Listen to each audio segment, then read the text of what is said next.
moi, c'était important de témoigner parce que je voulais éveiller les autres au fait que la précarité, c'est plus seulement un clochard sous les ponts, que ça touche énormément de personnes et que ce n'est pas parce qu'on s'exprime correctement ou qu'on n'a pas un vêtement troué, qu'on n'est pas dans la précarité et qu'on n'a pas de difficultés pour vivre au quotidien.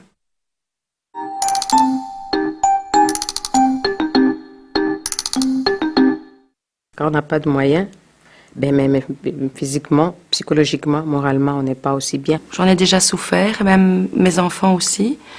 Par exemple, il y avait un voyage scolaire et donc j'ai demandé de l'aide à l'école puisqu'il y a une association qui peut aider pour le paiement du séjour.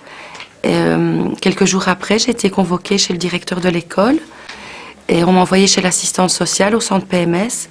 Et on m'a dit, mais l'institutrice a remarqué que vos enfants avaient des collations assez chères dans leur mallette. Donc, est-ce que vous êtes réellement dans la précarité? Vous n'avez pas l'air. Et donc, j'ai dû prouver en donnant les revenus et en ayant une lettre du CPAS comme quoi j'étais dans la précarité. Et en fait, c'est ma maman qui a acheté les collations pour les enfants. Je me souviens d'avoir été dans une détresse terrible à un moment donné. Mon brave cousin là qui était à la commission bancaire, il m'est arrivé gentiment avec une casserole haute pour faire de la soupe pour un régiment et un passe-vite. J'avais pas besoin de ça à ce moment-là. C'était pas ça que j'avais besoin, mais il n'a pas réalisé. C'est-à-dire que j'aimerais donner. Je veux bien recevoir. J'aimerais donner. Je ne continuerai pas toujours à ce qu'on vienne frapper à ma porte. Madame, voilà des chemises pour les garçons. Ou alors vous allez à l'église, comme moi j'ai pas fait. Ou vous sortez, vous revenez, vous trouvez un sachet devant la porte. On est venu vous déposer des habits. Il faut pas leurrer les gens. Je sais que j'ai quand même pas fait beaucoup d'études, mais je suis pas une conne, quoi. C'est humiliant parce que j'aimerais qu'on reconnaisse que je peux donner aussi. C'est-à-dire, venez sur la place publique, on veut vous écouter, on partage, qu'est-ce que vous voulez. Mais qu'on ne pense pas que je suis là que pour recevoir. Je peux aussi donner, et donner beaucoup. Alors, il y a le gros problème des lunettes et des dents.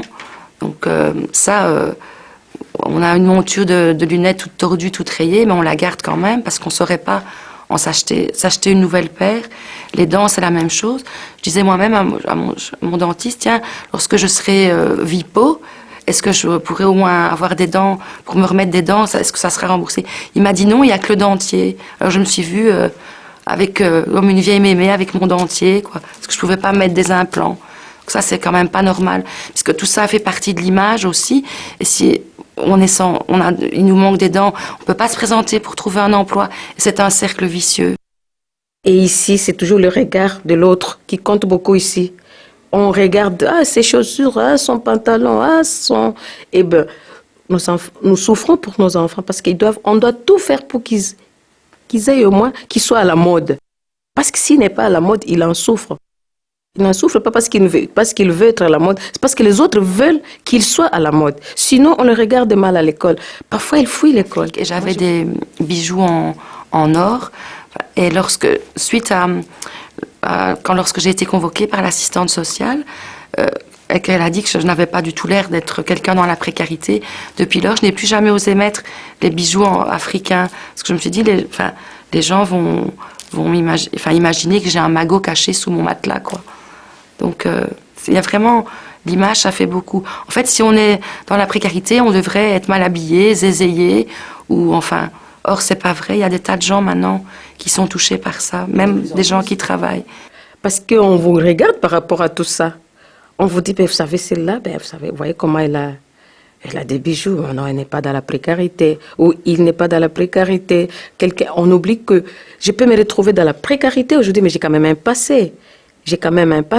C'est pas parce que aujourd'hui moi je suis au chômage que je n'ai pas eu une vie. Et c'est ça aussi que je condamne parfois. J'aimerais rajouter qu'il faudrait vraiment que les gens dans la précarité n'aient plus honte, en fait. Parce on a un tas de richesses et de capacités en nous, parce que peu de gens pourraient supporter ce qu'on vit et y arriver quand même. Donc j'aimerais que le regard des autres change et qu'on n'ait plus honte de dire qu'on est dans la précarité. Et que la société ne nous renvoie pas toujours une image comme de raté, de nul, Parce qu'en fait, ce n'est pas ça du tout. Il y a des parcours de vie qui nous mènent dans la précarité. Et il y a aussi des effets indépendamment qui sont la crise économique, l'énergie. Il y a des tas de choses qui ne dépendent pas de nous, en fait. Donc on ne se complaît pas dans ce qu'on est.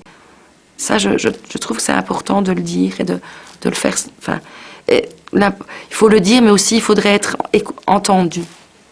J'ai ce sentiment-là, en fait. Qu'on prend les gens qui ont besoin de quelque chose pour des imbéciles et des cons. Excusez-moi l'expression, mais c'est comme ça.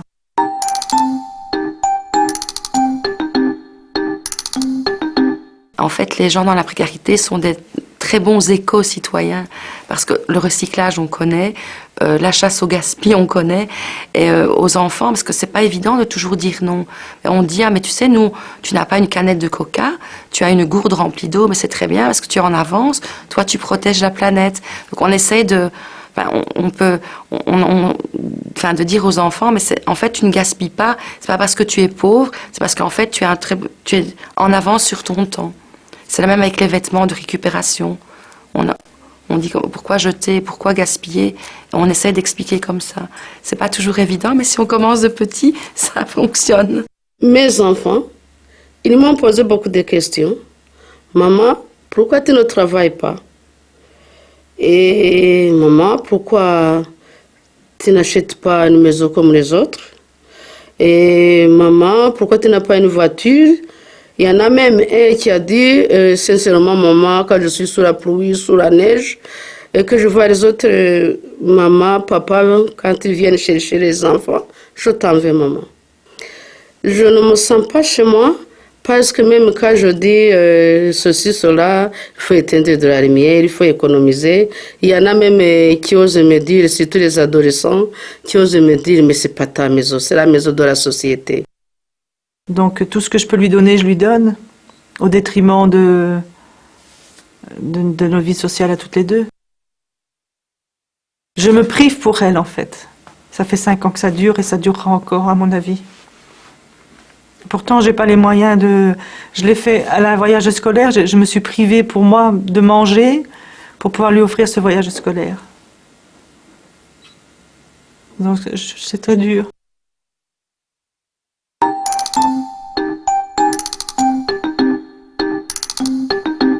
De plus avoir de vie sociale, pour moi, c'est une grande précarité, c'est terrible. Beaucoup de gens ne se rendent pas compte ce que ça veut dire être à 1 euro près. Donc quand on est avec des copines, elles disent « Ah, mais viens, on va à Charleroi faire du shopping, on mangera un sandwich à midi. » Mais on dit non, parce que pour nous, un sandwich à midi, c'est pas possible. Si on a 20 € par jour pour manger, on doit rentrer chez soi, se faire des tartines. Donc c'est très souvent au quotidien qu'on est confronté à ça et qu'on ne dit pas toujours. On va pas étaler tout le temps ses malheurs, quoi. Mais c'est vrai que les gens ne se rendent pas compte. Même pour l'école, parfois on demande à payer ceci ou cela. Les gens ne se rendent pas compte que c'est difficile, en fait. Je suis toute seule. J'ai des voisins en or. Ça, je peux dire que j'ai des voisins en or. Si madame ne me voit pas de la journée, ou si elle ne voit pas de lumière le soir, elle vient voir s'il ne m'est rien arrivé. Elle vient voir si mon vélo est à la maison, parce que chez moi, c'est porte ouverte toute la journée et toute la nuit. Je ne supporte pas de vivre dans une maison enfermée. Donc, elle vient voir, mais en dehors de ça, non, ma famille, je ne la vois plus. J'ai fait l'expérience cette année de n'écrire à personne et je n'ai rien reçu comme nouvelle de personne. Un cousin, oui, qui est comme moi dans la précarité. C'est dur à supporter, ça. Quand on se sent coupé de ses amis, déjà de sa vie professionnelle, de ses amis entre parenthèses et de ses connaissances qu'on peut avoir comme ça entre deux. Maintenant, pour moi, ce qui me sauve en ce moment, c'est d'avoir du théâtre que je fais avec Vie Féminine sur Andenne. Mais le souci, c'est que je dois dépendre de quelqu'un pour venir me chercher, je dois dépendre de quelqu'un pour me ramener à la maison. C'est embêtant, quoi.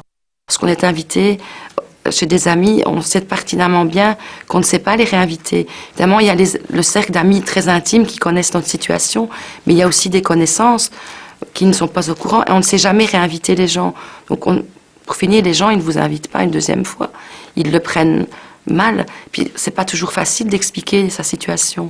Ma famille est en France, mes amis sont à Bruxelles. Et j'ai le sentiment que quand je parle à mes amis, qu'ils se détachent de moi, quoi, en fait. Parce que bon, se plaindre, c'est une chose, un soutien, c'est un autre. Mais moi, je ne cherche pas à me plaindre, je cherche plutôt à avoir des soutiens. Et à chaque fois que je téléphone à des amis à Bruxelles, eh bien, j'attends encore qu'ils me rappellent, quoi.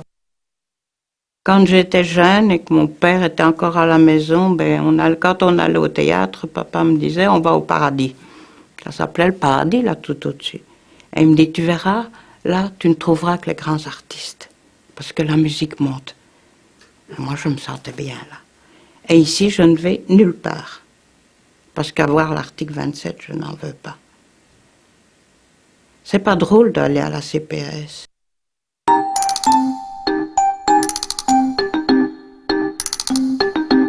Dès qu'on se lève le matin, on pense déjà à avoir un petit déjeuner pas cher parce qu'il faut finir le mois. Et c'est sans arrêt qu'il faut calculer, penser. La peur d'avoir au facteur une lettre, c'est encore une facture, une taxe ou un PV, par exemple. On a tout le temps la crainte que d'une maladie, d'un pneu qui lâche. Enfin, on est tout le temps sans arrêt, on n'est jamais au repos, jamais au repos. Souvent le matin, chacun de nous refuse d'aller chercher les lettres. Parce qu'on s'est dit, mon Dieu, c'est quoi encore? Alors si c'est moi qui suis allée prendre, il me demande toujours. Alors, c'est quoi comme lettre? Alors je lui dis, non, il n'y a rien de... Ah, ça va, il n'y a rien d'inquiétant. Et quand on voit facture, donc on voit électricité, surtout électricité et tout. On s'est dit, mon Dieu, quoi? Donc on a peur d'ouvrir l'enveloppe, quoi. Et ça vous joue sur le moral. Et puis l'esprit n'est jamais en repos, on a tout le temps peur qu'il arrive quelque chose, en fait. C'est non-stop. En plus, la situation économique, ça ne dépend pas de nous. Et il n'y a aucune perspective que ça s'arrête, en fait. Donc, non seulement on est tout le temps en train de penser attention, attention, mais en plus, on n'a pas l'espoir que ça change. Et ça, c'est vraiment minant. Il y a beaucoup de gens qui font des dépressions, tout simplement. Pour moi, la précarité est une accumulation de fragilité. D'abord, j'étais pas avec le bon compagnon à l'époque quand on m'a annoncé que j'étais malade. J'étais mal soutenue. De voir ma fille, qu'elle supporte ma maladie, c'était très fragile pour moi. Et elle est devenue aussi fragile. Et voilà, quoi. Perdre mon emploi, me retrouver au CPS à quémander, parce que pour moi, c'était de la mendicité. Ça m'a été très loin. J'ai jamais vécu ça et je ne le souhaite à personne, en fait. Quand on a un peu de dignité, on n'a pas envie d'en arriver là. Et je crois que je ne suis pas la seule, ou nous ne sommes pas les seuls. Et c'est courant, quoi. C'est dans beaucoup de foyers, dans beaucoup de familles.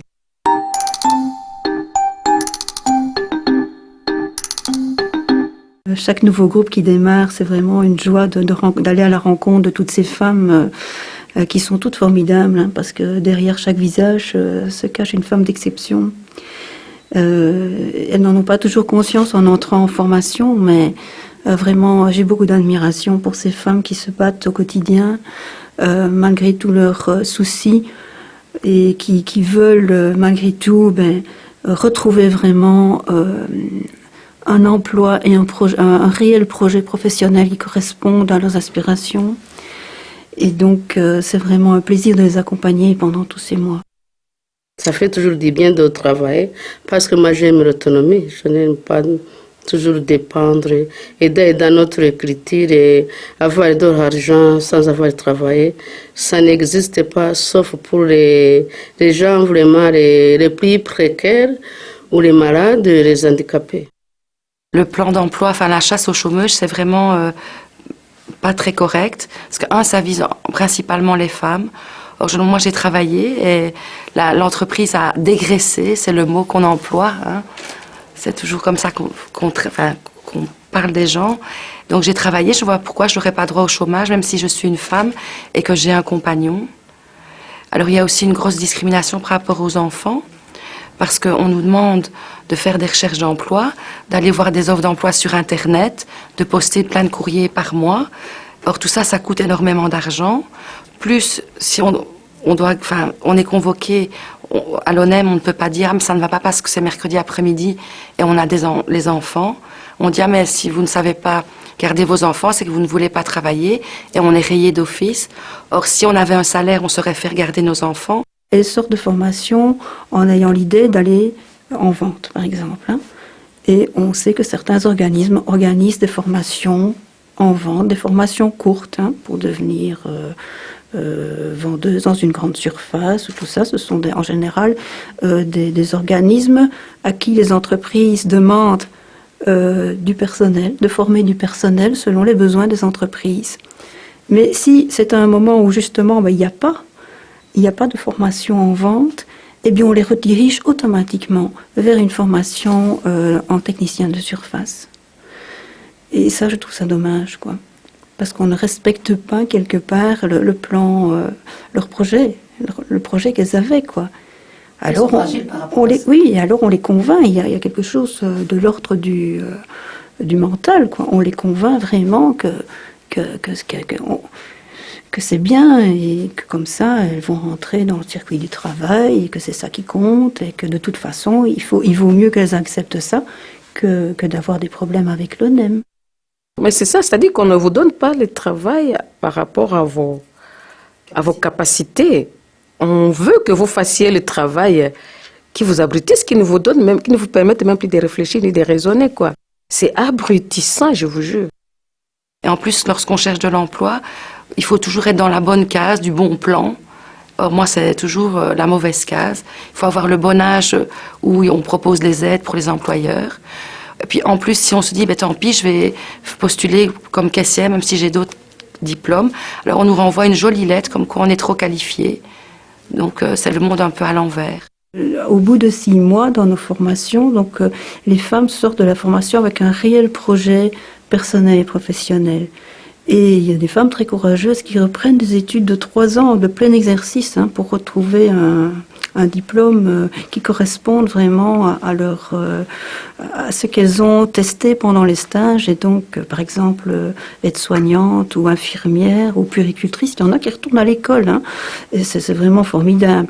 Maintenant, il y en a d'autres qui vont, par exemple, se diriger vers la vente, parce qu'elles ont eu vraiment de bons stages. Et seulement on ne leur donne pas le temps toujours de pouvoir aller vers ce secteur qui correspond à leurs aspirations. Et donc, à nouveau, à cause de cette chasse aux chômeurs, elles se retrouvent dans une situation où elles se sentent obligées d'accepter ce qu'on leur propose. Et ce qu'on leur propose souvent, eh bien, même faites-vous engager au titre service. Là, il y a toujours on manque de personnes.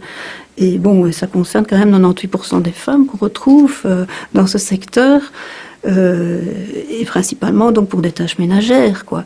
Donc la société c'est encore ancré très fort que les femmes, au fond, ce boulot-là leur convient très bien. Donc elles sont vraiment en mesure de faire ça facilement, et donc elles devraient accepter. En plus, elles auront un contrat de travail. Mais bon, c'est un peu... Oui, c'est ça. C'est quand même, ça reste précaire. Les titres-services, c'est un peu... On a voulu institutionnaliser la précarité.